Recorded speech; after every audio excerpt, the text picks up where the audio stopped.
दोस्तों, आज की सबसे पहली और बड़ी खबर। झारखंड विधानसभा में गूंजा हनुमान चालीसा। बीजेपी विधायकों ने मंगलवार को विधानसभा परिसर में हनुमान चालीसा का पाठ कर विरोध जताया। विधानसभा गेट पर धरना पर बैठकर बीजेपी विधायकों ने हनुमान चालीसा का पाठ किया। बीजेपी विधायक मांग कर रहे हैं कि सरकार नमाज कक्ष आवंटित करने के अपने फैसले को वापस ले। दोस्तों, बड़ी खबर सामने आ रही है। झारखंड में असंगठित श्रमिकों के लिए कल्याण कोष का होगा गठन।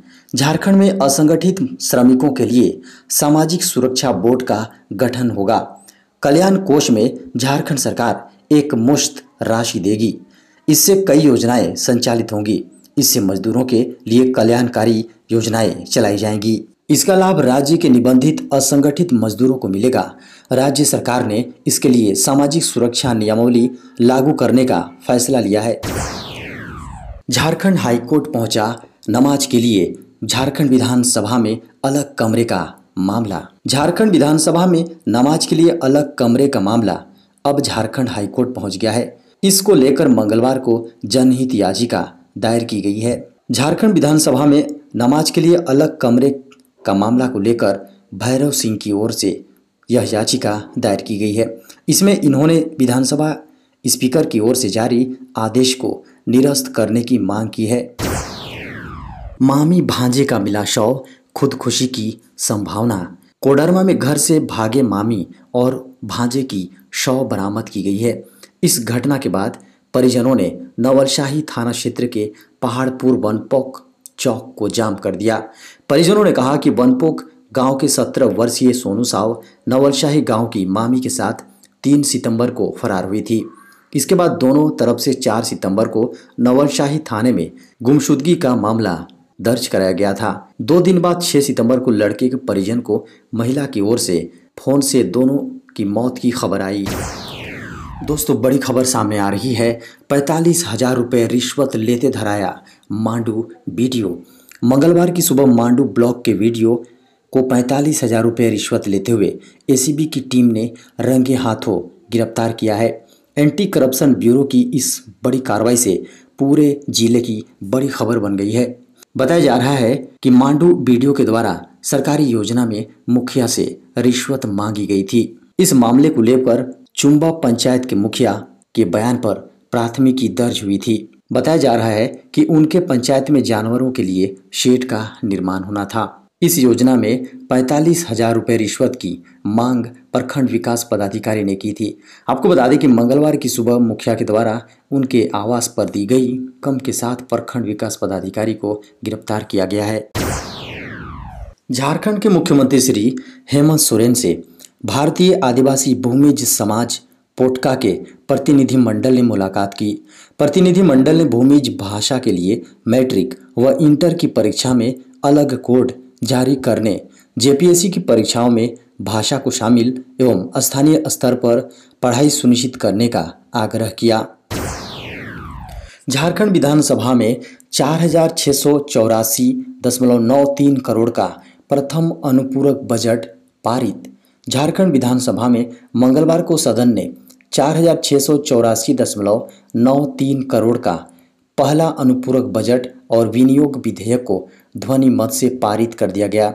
हालांकि इस दौरान नाराज विपक्षी भाजपा के सदस्यों ने सदन में बहिर्गमन किया। भोजनावकाश के बाद भाजपा माले के विधायक विनोद सिंह ने कटौती प्रस्ताव पेश करते हुए चर्चा की शुरुआत की। झारखंड में मिले कोरोना के 18 नए मरीज।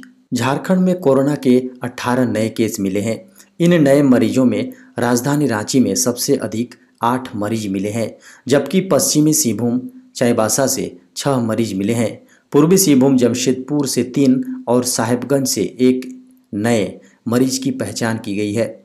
झारखंड में कोरोना मरीजों की कुल संख्या 3,47,975 हो गई है।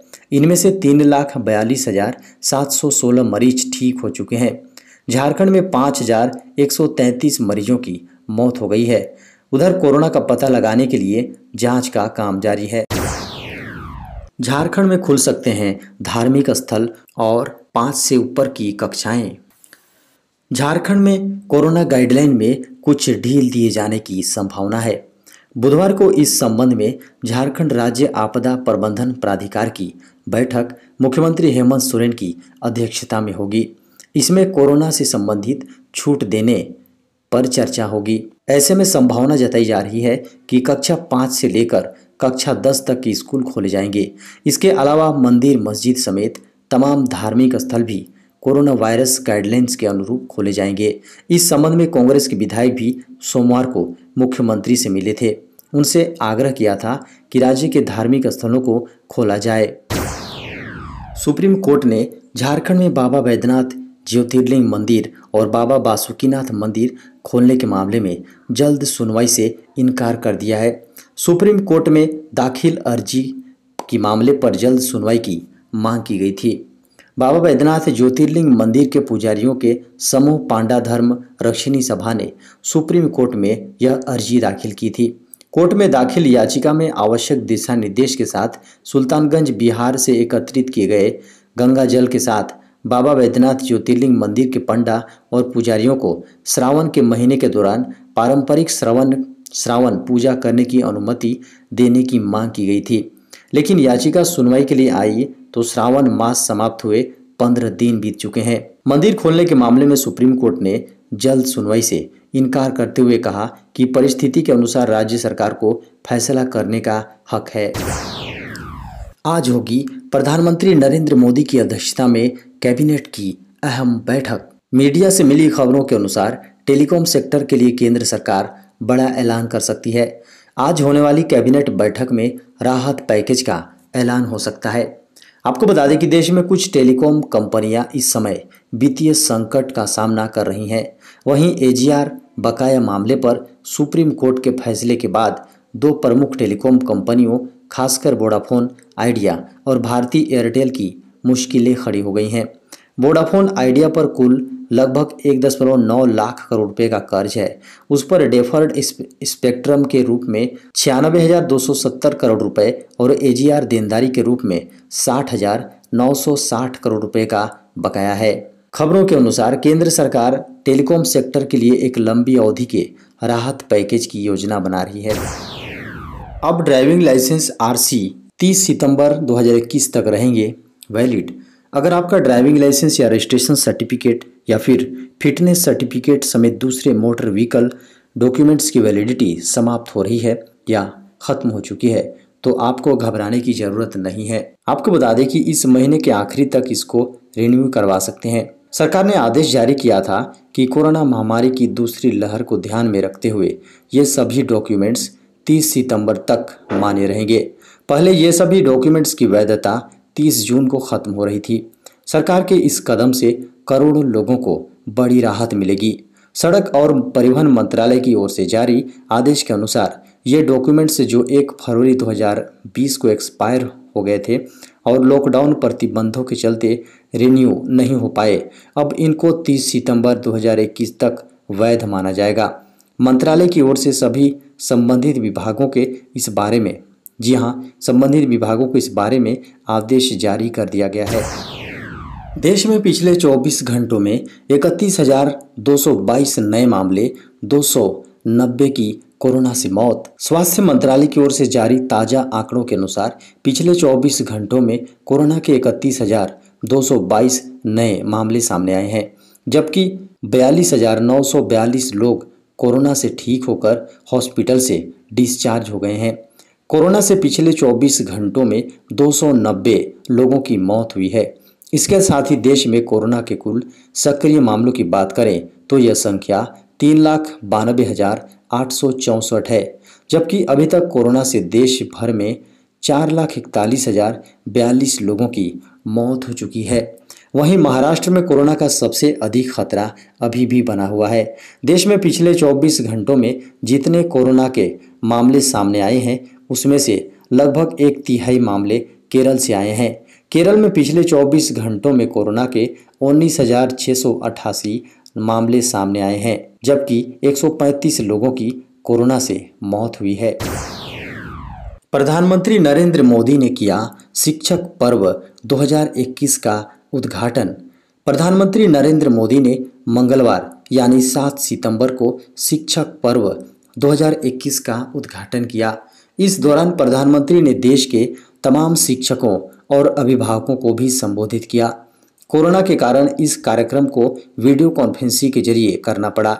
इस दौरान प्रधानमंत्री मोदी ने शिक्षा के क्षेत्र में बड़े बदलावों की भी घोषणा की। आपको बता दें कि शिक्षा मंत्रालय नई शिक्षा नीति 2020 को आगे बढ़ाने और शिक्षकों को सम्मानित करने के लिए 7 से 17 सितंबर के बीच शिक्षक पर्व मना रहा है। कार्यक्रम की शुरुआत में प्रधानमंत्री नरेंद्र मोदी ने सबसे पहले नेशनल अवार्ड जीतने वाले शिक्षकों को सम्मानित किया और उन्हें बधाई दी। उन्होंने कहा कि शिक्षकों ने इस कठिन समय में बहुत ही शानदार प्रदर्शन किया। देश में शिक्षा के लिए विद्यार्थियों के भविष्य के लिए शिक्षकों ने जो योगदान दिया है वो अतुलनीय और सराहनीय है। देश में कोविड टीकाकरण का आंकड़ा पहुंचा 70 करोड़ के पार। कोरोना वायरस टीकाकरण के मामले में भारत ने एक नया कीर्तिमान स्थापित किया है। अब तक देश में 70 करोड़ टीके लग चुके हैं। पिछले कुछ दिनों में टीकाकरण की बढ़ी हुई रफ्तार की सराहना करते हुए मंगलवार को स्वास्थ्य मंत्रालय ने इस बात की जानकारी दी। इस नए मुकाम को हासिल करने के लिए स्वास्थ्य मंत्री मनसुख मंडाविया ने ट्विटर के माध्यम से सभी स्वास्थ्य कर्मियों को बधाई दी।